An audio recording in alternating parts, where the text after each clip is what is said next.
"Fix this helicopter, I'll kiss you right now." The voice cut through the hangar like ice. Jack Hunter looked up from his mop, still dripping with dirty water. His eyes landed on the Airbus H-145 sitting under the floodlights, its engine cowling open like a wound. He'd only been looking at it for a few minutes. Out of curiosity, Alexandra Holt stood 20 feet away, arms crossed, surrounded by a cluster of engineers in pressed shirts and lanyards. Her gaze dropped to his oil-stained janitor uniform. "You like staring at helicopters? Or are you dreaming of being a pilot?" Laughter rippled through the group. Jack said nothing, but the next time he looked up, it wasn't to stare. It was to open the engine. Alexandra Holt was born into aviation royalty. Her father built Holt Aerotech from a two-hangar operation into a powerhouse of civilian rotorcraft manufacturing. Her mother, a former flight instructor, left when Alexandra was 9. She died 3 years later, in a small plane crash off the coast of Maine. Alexandra learned early that love was temporary. Excellence was not. She graduated summa cum laude from Wharton at 22, took over operations at 28 when her father had a stroke, and by 34 had pulled the company back from the edge of bankruptcy. The press called her the Ice Queen of Aviation. She never corrected them. She wore sharp blazers, carried herself like a blade, and spoke in clipped sentences that left no room for negotiation.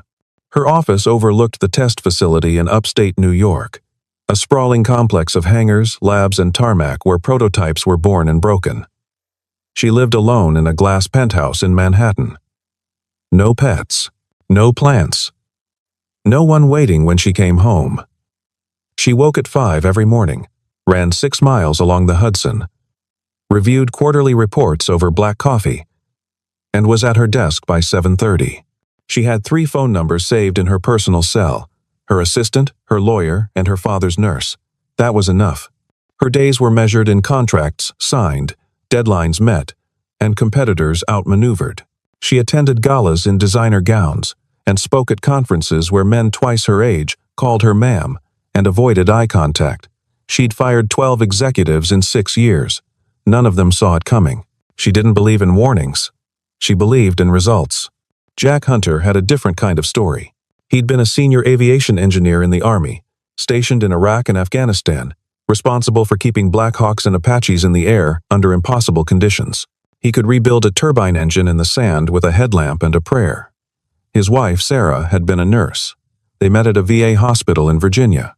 She was kind, quiet, the sort of person who remembered birthdays and left notes in his lunchbox. They had a daughter, Emma. But after Emma was born, Sarah slipped into a depression so deep she couldn't climb out. Jack took leave. He tried everything: therapy, medication, long walks, but one morning he found her in the bathtub. Emma was 7 months old. He left the military 2 weeks later. He couldn't go back to a world that demanded his focus when his daughter needed his presence. Now, 7 years later, Jack worked the night shift as a janitor at Holt Aerotech. It paid enough to cover rent and Emma's school expenses. The hours let him drop her off in the morning and pick her up in the afternoon. No one at Holt knew he'd once sat in Pentagon briefings. No one knew he still kept his old toolkit in the trunk of his truck. To them, he was just the guy who mopped the floors and emptied the trash. And that was fine. Emma was everything. She loved robots, coding, and asking him questions like, "Dad, can you fix anything that's broken?" He always said yes. Even when he wasn't sure, she had Sarah's eyes and his stubbornness. Every morning, she made him promise to come home safe. Every night, he read her a story and tucked her in. She was 7 years old and believed her father could do anything. Jack worked hard to make sure she never stopped believing that. 3 weeks before the incident, Jack had been called up to the research wing to clean up after a test flight of the H-145. It was late, nearly midnight, and the engineers had gone home. The hangar smelled like jet fuel and burnt rubber. The overhead lights hummed in the silence. He pushed his cart past the helicopter, glancing up at the sleek white body, the Holt logo painted in silver along the tail. He'd always loved helicopters, the way they defied logic. the way they hovered between earth and sky like they'd made a deal with gravity. As he mopped near the control station, he noticed something. A screen hadn't been turned off. Pressure readings, hydraulics flow, temperature zones. He stopped. One of the readouts was fluctuating. Small, but consistent. A pressure differential in the turbine intake. It wasn't critical yet, but it would be. Soon. He set down his mop and moved closer, his eyes scanning the data. He'd seen this before. Mosul. A Chinook that had flown through a sandstorm. The fix was simple, if you caught it early. Catastrophic if you didn't. That's when he heard heels on concrete. Alexandra Holt appeared from the control room, tablet in hand, her expression sharp and alert. She saw him standing near the equipment. Too close. Her eyes narrowed. "What are you doing?" Jack stepped back immediately. "Just cleaning, ma'am." She didn't believe him. Her gaze flicked to the screen, then back to his face. "You were looking at the data." "No, ma'am. I was just security." She didn't raise her voice. Didn't need to. 2 guards appeared within 30 seconds. They escorted him out of the wing, told him to stay in the custodial areas from now on. Jack didn't explain. Didn't defend himself. He just nodded and left.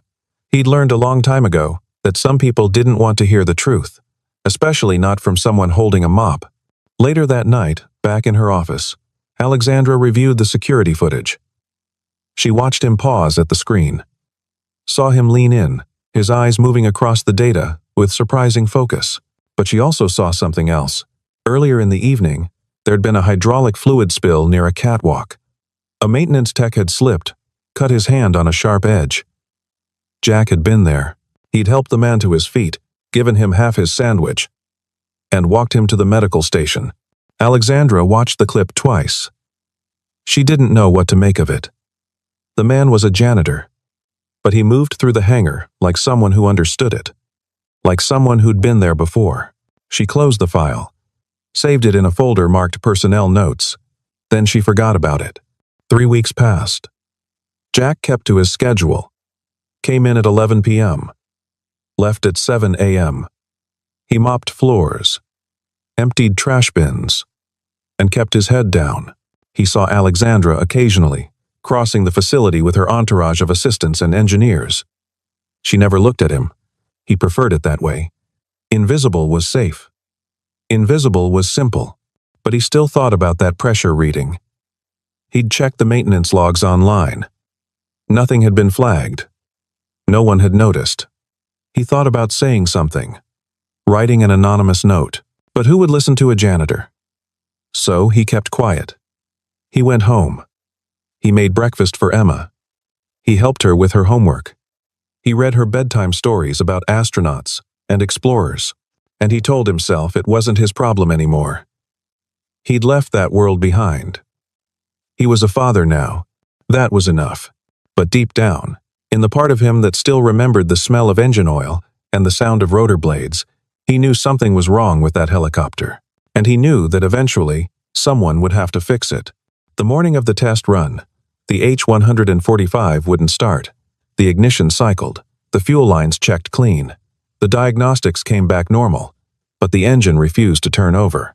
Engineers from MIT, Caltech, and Oxford gathered around the machine like surgeons over a dying patient.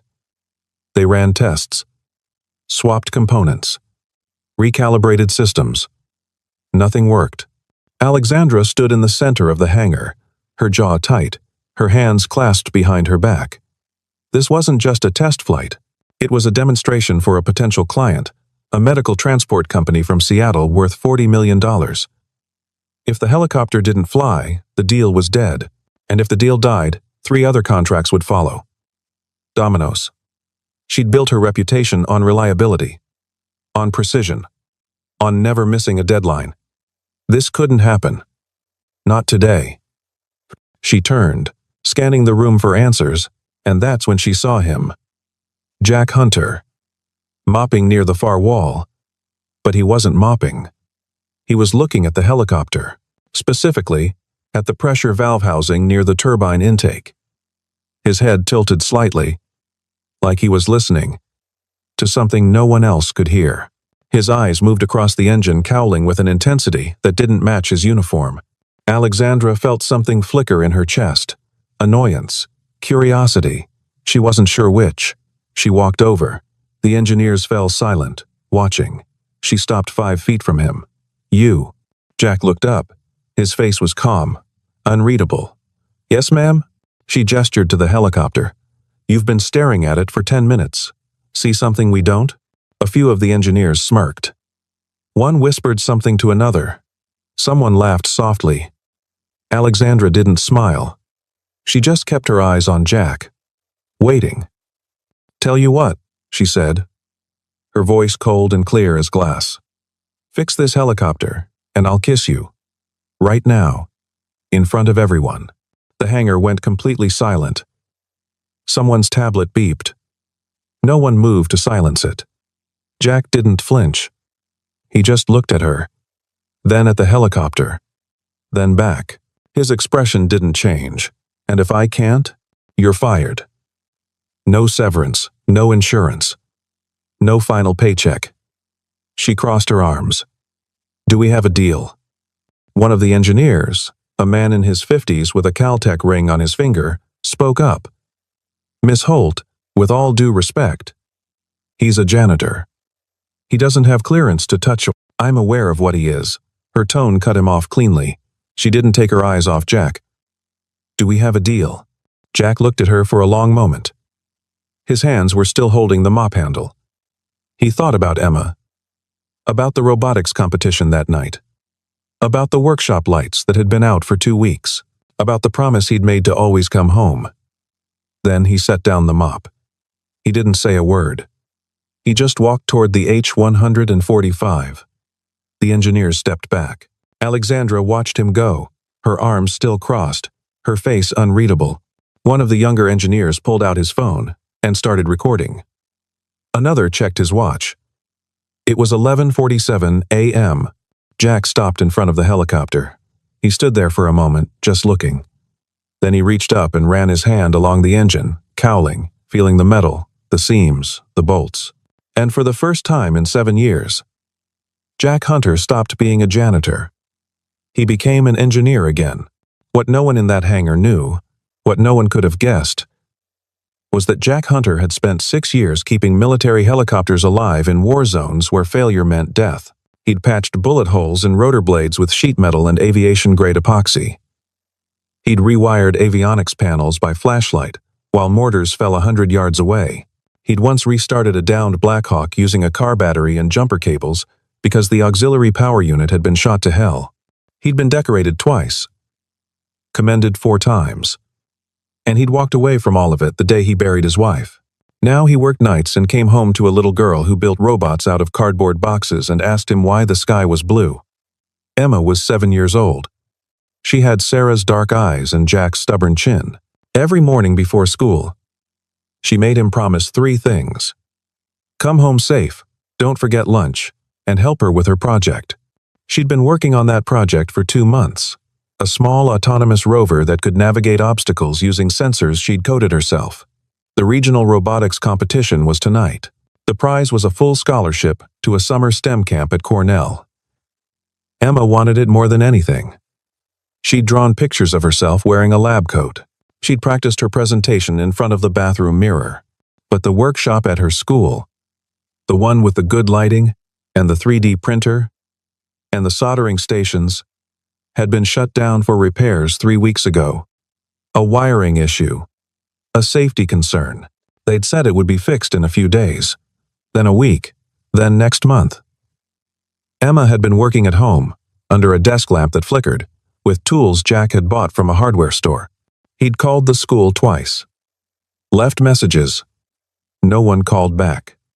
So when Alexandra Holt made her offer, Jack didn't think about the job. He didn't think about his pride. He thought about Emma, about the lights in that workshop, about the look on her face when she showed him the rover for the first time and said, "Dad, do you think I can actually win?" He told her yes, because that's what fathers do. They say yes even when they're not sure. even when the world is stacked against you, even when you're working in the dark. Jack had learned a long time ago that some problems couldn't be fixed. Sarah's depression, the nightmares that still woke him at 3 in the morning, the empty side of the bed. But some problems could be fixed. Engines, wiring, pressure valves. Those were problems with solutions, with logic, with clear steps from broken to whole. And if fixing this helicopter meant Emma got her lights back, got her workshop back, got her chance, then he'd fix it. He'd fix it if it killed him. He thought about the last conversation he'd had with Sarah, 3 days before she died. She'd been sitting on the couch, staring at the wall, and she'd said, "I'm sorry I can't be the mother she deserves." And Jack had said, "You're exactly the mother she deserves. You just need time." But time ran out. And now Emma asked about her mom sometimes, and Jack told her stories. About how kind she was, how smart, how much she loved her. He never told her about the bathtub, about the cold water, about the sound he made when he found her. Emma didn't need to know that. She needed to know her mother loved her, and that her father would never leave. So Jack stood in front of that helicopter, rolled up his sleeves, and decided that today, at least, one thing would go right. Jack crouched down beside the H-145 and peered into the turbine intake. The light was dim, so he pulled a small flashlight from his pocket, the same one he used to check under sinks and behind vending machines. He shone it into the intake valve and immediately saw what the engineers had missed. A fine metallic dust, almost invisible to the naked eye, coating the interior surfaces of the pressure regulation chamber. It was a rare issue, something you'd only encounter in extreme conditions. He'd seen it once before, in Mosul, on a Chinook that had flown through a sandstorm and sucked in particulate matter so fine it bypassed all the filters and clogged the compression system from the inside. The diagnostics had shown nothing because it wasn't an electrical fault. It was physical, mechanical. The kind of problem that required hands, not computers. He stood up and turned to face Alexandra and the gathered engineers. "It's the pressure valve. There's a blockage. Metallic dust. You won't see it on the diagnostics because it's not a sensor issue. It's physical obstruction in the compression chamber." The engineer with the Caltech ring scoffed. "Metallic dust? We ran a full system purge this morning. Standard protocol. Not deep enough," Jack said calmly.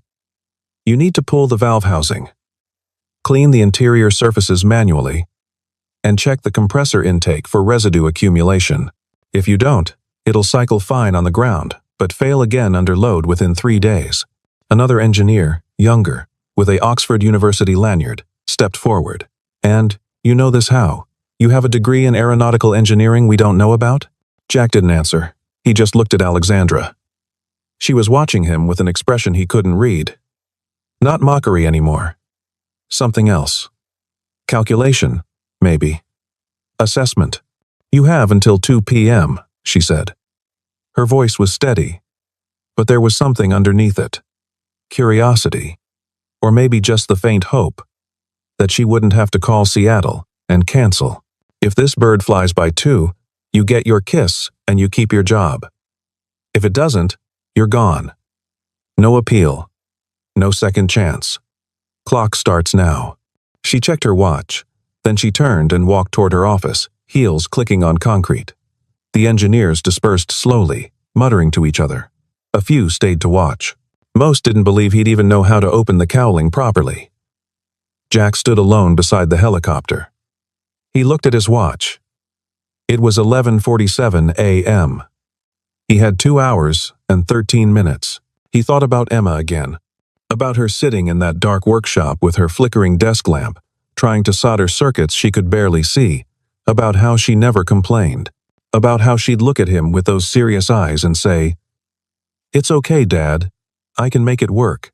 But she shouldn't have to make it work. She was 7 years old. She deserved good lights. She deserved the same tools the other kids had. She deserved a fair shot. Jack took a breath. Then he walked to the custodial office, unlocked his locker, and pulled out the duffel bag he kept hidden behind the cleaning supplies. Inside was his old toolkit. military-grade precision instruments. Some he'd bought with his own money during his service. Some he'd fabricated himself in machine shops on base. He told himself 100 times he should sell them. That he didn't need them anymore. That he'd left that life behind. But he'd never been able to let them go. He carried the bag back to the hangar, set it on the floor beside the H-145, and unzipped it slowly. The tools gleamed under the fluorescent lights. Torque wrenches, precision screwdrivers, a digital multimeter, a fiber optic inspection camera he'd won in a poker game in Kandahar. He picked up the first tool, a ratchet wrench, with a custom grip he'd wrapped himself. It fit in his hand, like it had never left. And for the first time in 7 years, Jack Hunter stopped pretending to be someone else. He got to work. Jack started by removing the engine cowling. 6 bolts, each requiring a specific torque sequence to avoid warping the housing.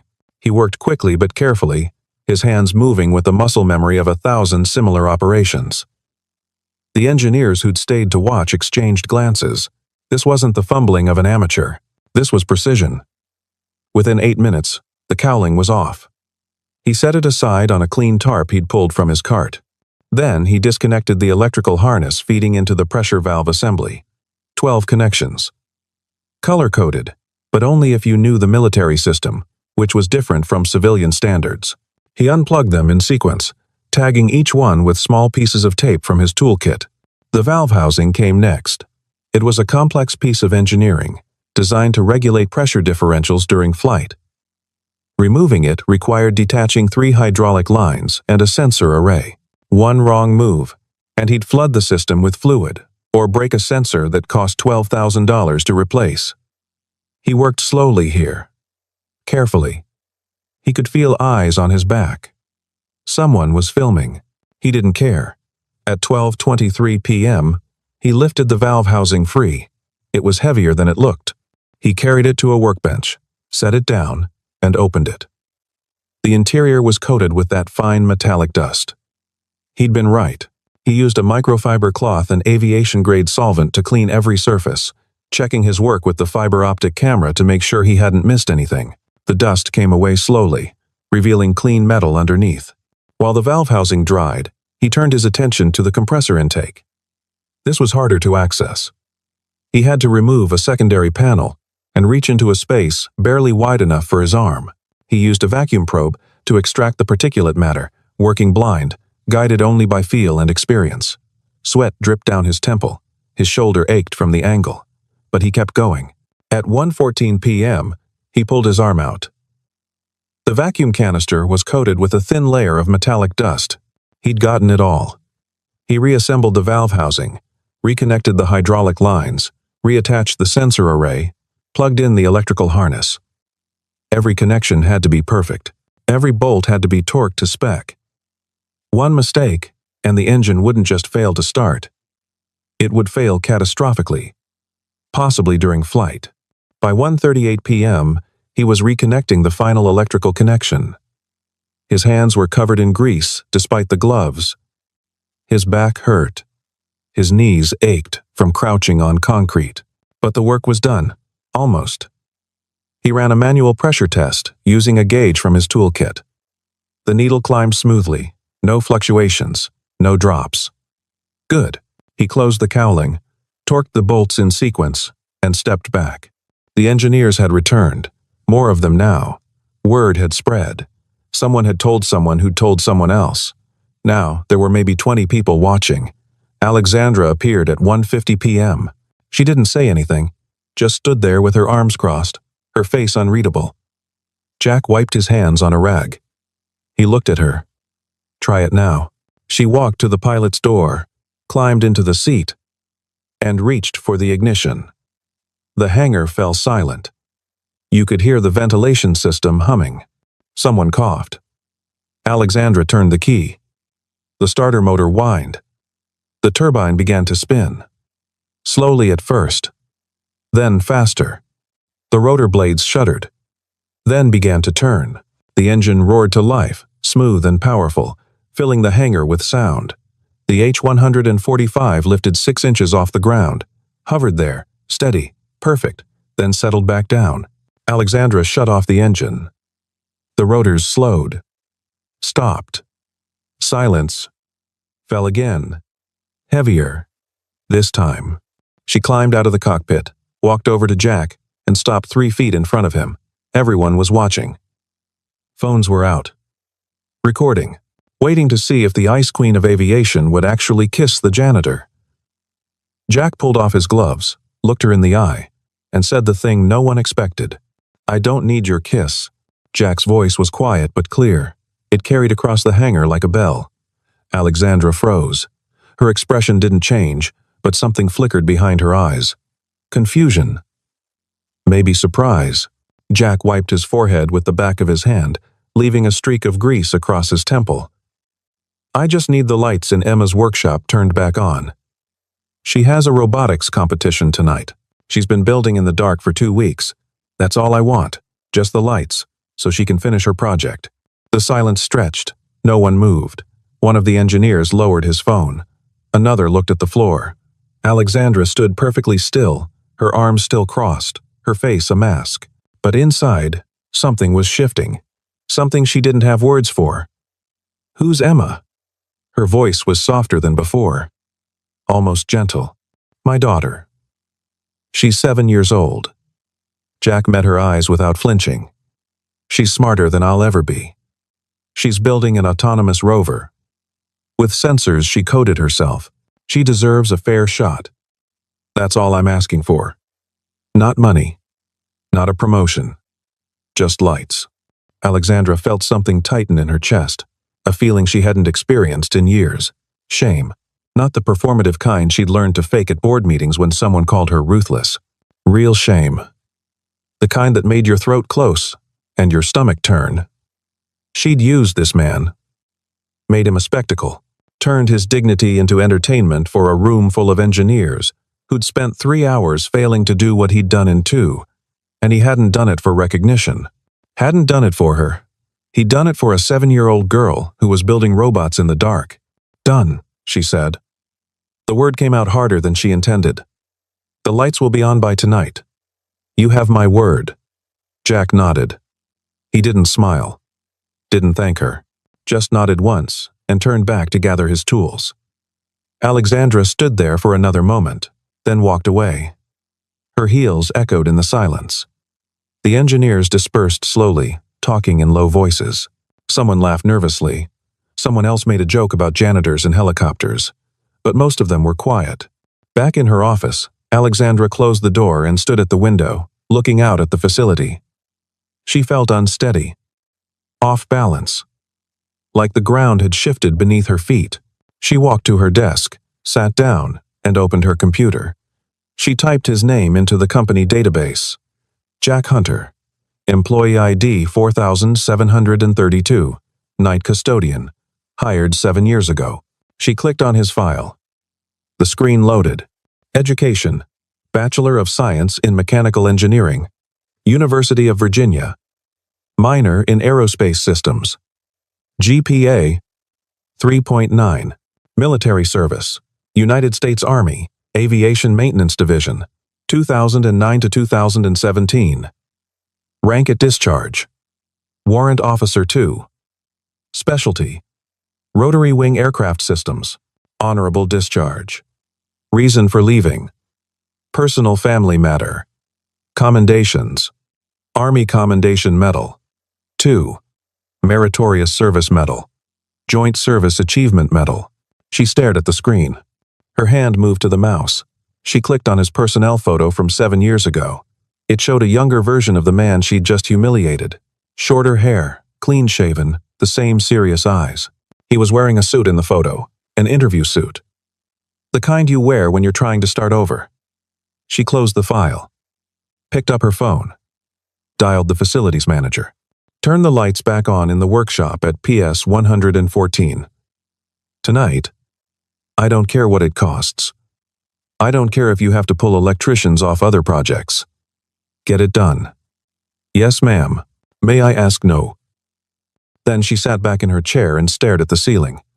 She thought about her father, about the stroke that had nearly killed him, about the day she'd walked into the board meeting and announced she was taking over. She'd been 28 years old. Half the board had left.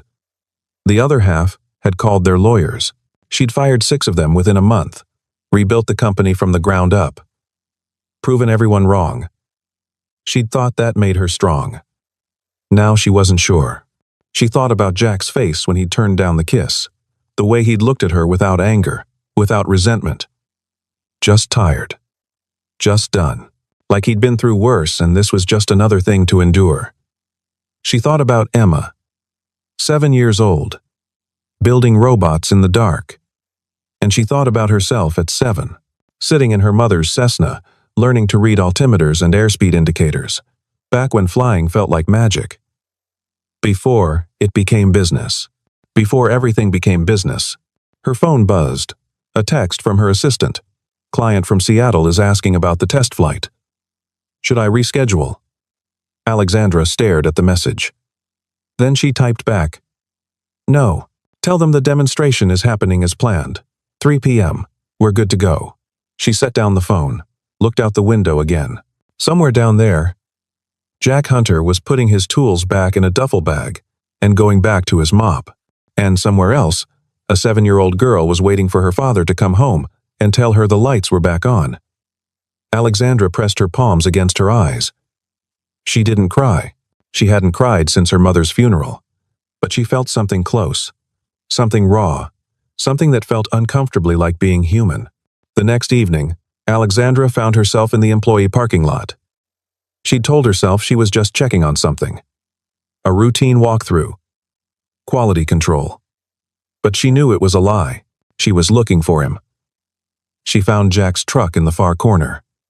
An old Ford F-150, with a dent in the rear panel, and a faded military veteran sticker on the bumper.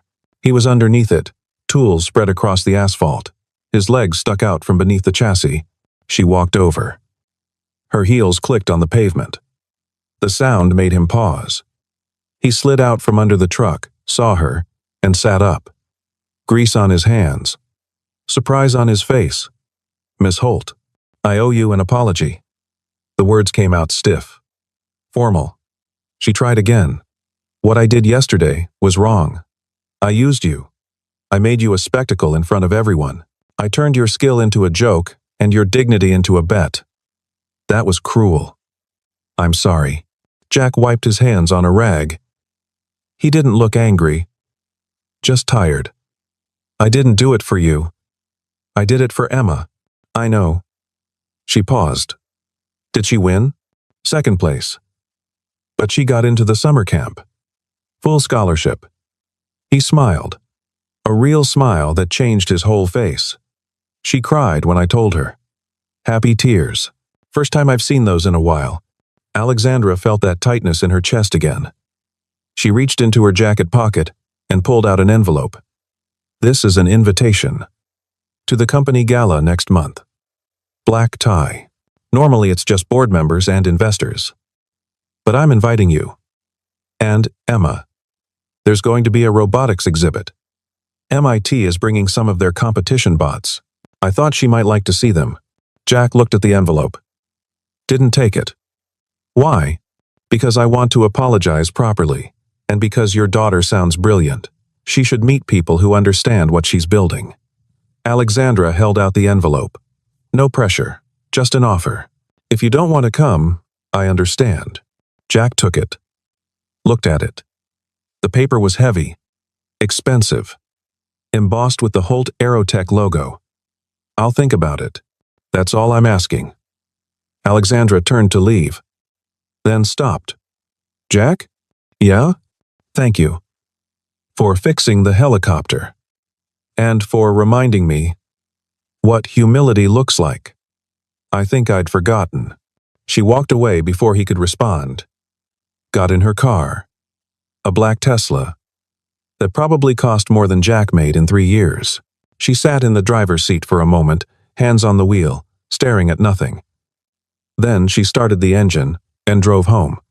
That night, she couldn't sleep.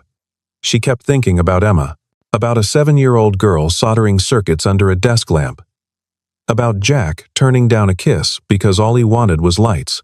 She got up at 2 in the morning, made coffee, and sat at her kitchen counter with her laptop. She pulled up the company's charitable foundation account. Typed in PS 114. The school, Emma, attended. She authorized a $50,000 grant. New equipment for the STEM lab. A robotics program. Scholarships for students who couldn't afford competition fees. She submitted it, closed the laptop, and finally, for the first time in days, she felt like she could breathe. 3 weeks later, Emma won first place at the regional robotics finals. Her rover navigated a complex obstacle course in under 2 minutes, faster than any other competitor. The judges called it innovative, elegant, advanced beyond her age group. Alexandra attended. She sat in the back row wearing jeans and a plain sweater. No makeup. No jewelry. Just another parent in a crowd of parents. She watched Emma's face light up when they called her name. Watched Jack lift her onto his shoulders while she held the trophy above her head like a champion. And she felt something she hadn't felt in years. Joy. Not the cold satisfaction of closing a deal. Real joy. Warm and uncomplicated. After the ceremony, Emma ran up to her. "Are you my dad's boss?" Alexandra crouched down to her level. "Sort of. Are you his girlfriend?" Alexandra froze. She looked at Jack, who was standing a few feet away, trying very hard not to laugh. "No," she said carefully. "I'm just a friend." "Oh." Emma looked disappointed. "I thought you were pretty." Alexandra's throat tightened. "Thank you, Emma. I think you're brilliant." Emma grinned, then ran back to her dad to show him something on her tablet. Alexandra stood up slowly. Jack walked over. "Sorry about that. She's been asking a lot of questions lately." "It's fine." Alexandra smiled. A real smile. "She's wonderful." "Yeah, she is." Jack looked at her. "Thank you for coming. It meant a lot. To both of us. I wouldn't have missed it." A week later, Alexandra called Jack into her office. She offered him a position as a senior test engineer. Full benefits. Salary 3 times what he was making. A signing bonus. He turned it down. "I appreciate it. I really do. But I don't want to go back to a world where people are measured by their titles. I'm happy where I am. I get to be there for Emma. That's what matters." Alexandra didn't argue, but she understood. For the first time in her life, she understood that success wasn't always about climbing higher. Sometimes it was about knowing when you'd already reached the top of the mountain that mattered. But something had changed between them. Something neither of them could name. He started staying a few minutes after his shift to talk. She started arriving earlier, to catch him before he left. They talked about helicopters. About Emma's projects. About nothing important, and everything important. And slowly, without either of them planning it, something began to grow. A month later, Alexandra was scheduled to observe a test flight of the H-145, routine maintenance check. Final certification before delivery to the Seattle client. She arrived at the hangar early and saw Jack coordinating the ground crew. He wasn't wearing his janitor uniform. He was wearing a flight suit with a safety vest. She walked over. "I thought you turned down the engineering position." He looked up. "I did. But they asked me to consult on safety protocols for the test flights. Temporary contractor." I said yes. "Why?" "Because Emma asked me if I was ever going to fly again." I told her I didn't need to. She said, "But Dad, you love helicopters." She was right. He smiled. "Turns out you can't hide from 7-year-olds. Alexandra laughed. A real laugh. Light and genuine. After the flight, successful and flawless, she found him near the H-145. The sun was setting, casting gold and orange light across the tarmac. The helicopter gleamed like something out of a dream. She walked up to him, holding something in her hand. A piece of cloth. He recognized it immediately. The rag he'd used to clean his hands that day. "I kept this," she said quietly. "From the day you saved the project." Jack looked at her. Why? Because it reminded me that I'm not always right, and that sometimes the person you least expect is the one who changes everything. She stepped closer. Do you remember what I said that day? About the kiss? Yeah. I didn't mean it. It was cruel. And I'm sorry. I know. Alexandra looked up at him. Her heart was beating faster than it should. But I'd like to make a new offer. What's that? I'd like the first kiss to be because I love you, not because you fixed something. Jack's breath caught. He looked at her, really looked at her, and saw someone who had spent her whole life building walls. Someone who was finally ready to let them fall. He reached out and took her hand. Are you sure? She nodded. I've never been more sure of anything in my life. The H-145 sat behind them, silent and still. The sky above was turning purple. Somewhere in the distance, a bird called. Jack leaned down. Alexandra rose up on her toes, and they kissed. Softly, slowly, not because of a bet, not because of a challenge, but because somewhere between the engine and the apology, between the daughter and the dream, two broken people had found a way to be whole. When they pulled apart, Alexandra rested her forehead against his. Emma's going to be insufferable about this. Jack laughed. Yeah. She's going to say she knew all along. She probably did. They stood there as the sun disappeared, and the stars came out. And for the first time in years, Alexandra Holt felt like she was exactly where she was meant to be. Not in a boardroom, not in a penthouse, but here, with him, under the sky, where helicopters were born and love learned to fly.